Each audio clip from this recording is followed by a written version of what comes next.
यह कहानी राजस्थान के कोटा शहर की एक भूतिया हवेली के बारे में है।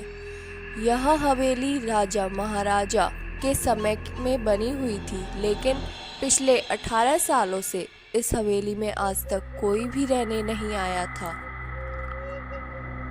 इच्छा होने पर भी इस हवेली में कोई भी नहीं रह पा रहा था, क्योंकि लोगों का कहना था कि इस हवेली में भूत प्रेत का साया है। जब अजीत सिंह को इस हवेली के बारे में पता चला तो उसने तय किया कि वो इस रहस्य को जानकर ही रहेगा, क्यों लोग इस हवेली में नहीं रह पा रहे हैं। उसने मजबूत इच्छा शक्ति से हवेली में रहने की पूरी तैयारी कर ली। जब उसने हवेली के अंदर जाने के लिए पैर आगे बढ़ाए तो दरवाजे पे किसी अनजान व्यक्ति ने उसे रोक लिया और नज़दीक जाके बोले, कौन हो आप और इधर जा कहाँ रहे हो? अजीत सिंह ने जवाब देने के बजाय उसने सामने सवाल किया, जी आप कौन? मेरा नाम अर्जुन सिंह है और मैं यहीं पास में ही रहता हूँ, अजीत सिंह ने कहा।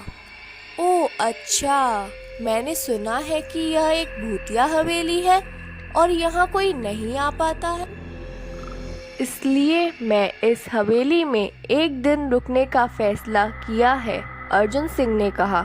जी हाँ, आपने सही सुना है और आप भी अंदर मत जाइए, मेरी माने तो आप भी वापस लौट जाइए, यहाँ बहुत खतरा है।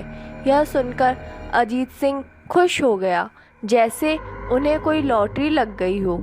अर्जुन ने उसकी खुशी को देखकर बोला, आप खुश क्यों हो रहे हो? आपको तो भूत का नाम सुनकर डर लगना चाहिए।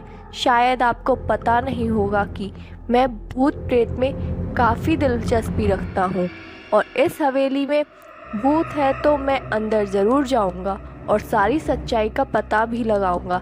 इतना कहकर अजीत सिंह उस हवेली में चले गए। अंदर जाके अजीत ने अपनी बैग को साइड में रखा और हवेली के चारों ओर देखने लगा। सारे रूम भी चेक कर लिए। बाद में ड्राइंग रूम में आके सोफे पर बैठ गया। उसने वहां बैठकर दारू के 2-4 पैक भी पिए। वहीं अचानक उस रूम में लाइट का एक बल्ब चालू बंद होने लगा, लेकिन अजीत ने उस पर ध्यान नहीं दिया। थोड़ी देर बाद दूसरा बल्ब चालू बंद होने लगा, फिर तो हवेली की सारी लाइट चालू बंद होने लगी। यह सब देखकर अजीत अपनी जगह पे खड़ा हो गया और संपूर्ण सावचेत हो गया। अचानक उसके सामने एक छोटा टेबल हवा में उड़ने लगा। करीबन 6 फुट हवा में ऊपर जाके गोल गोल घूमने लगा और बाद में अजीत की और तेज़ी से सांसें चलने लगी। अजीत ने तुरंत ही अपनी जगह बदल दी और दूसरी ओर चला गया और वो टेबल वहीं जाके गिरा जहां अजीत खड़ा था।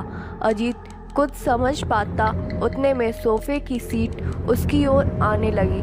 वो जल्द खड़ा हो गया और छलांग लगाकर दूसरी ओर कूद गया, जिसके कारण सोफ़ा दीवार को टकराया और अजीत बच गया।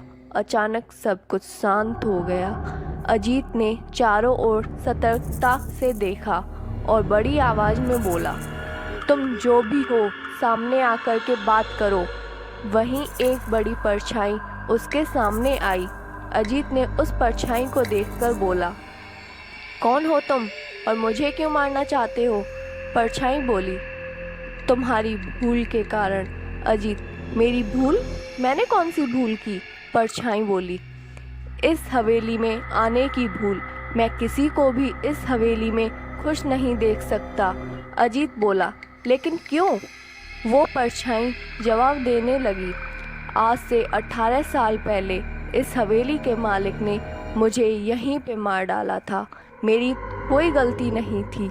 इस कारण की वजह से मेरी आत्मा इस हवेली में भटकती रही। मैं किसी को भी इस हवेली में नहीं रहने दूंगा, क्योंकि इस हवेली में मेरा खून हुआ था। इस हवेली में जो कोई रहने आएगा उसकी मौत होगी, सिर्फ उसकी मौत। अजीत ने कहा, मैं तुम्हें अपने असली रूप में देखना चाहता हूँ। परछाई बोली, तुम्हें मारने से पहले मैं तुम्हारी इच्छा अवश्य पूरी करूँगा।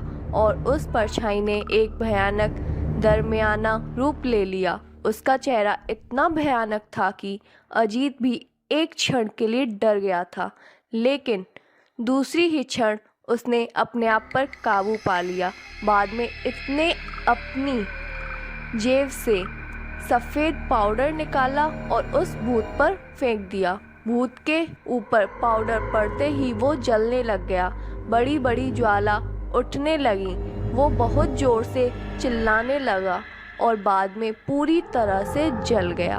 उसके बाद अजीत ने चैन से सांस ली और वहीं पर सो गया। दूसरे दिन सुबह जब अजीत को सही सलामत हवेली के बाहर आते हुए अर्जुन ने देखा तो बहुत आश्चर्य हुआ। अर्जुन ने अजीत से पूछा, तुम कैसे जिंदा हो? जब अजीत ने अर्जुन को कल को घटी घटना के बारे में पूरी तरह बताया और बोला कि अब यह हवेली भूतिया हवेली नहीं रही। दोस्तों, आपको यह कहानी कैसी लगी प्लीज़ कमेंट में ज़रूर बताएं।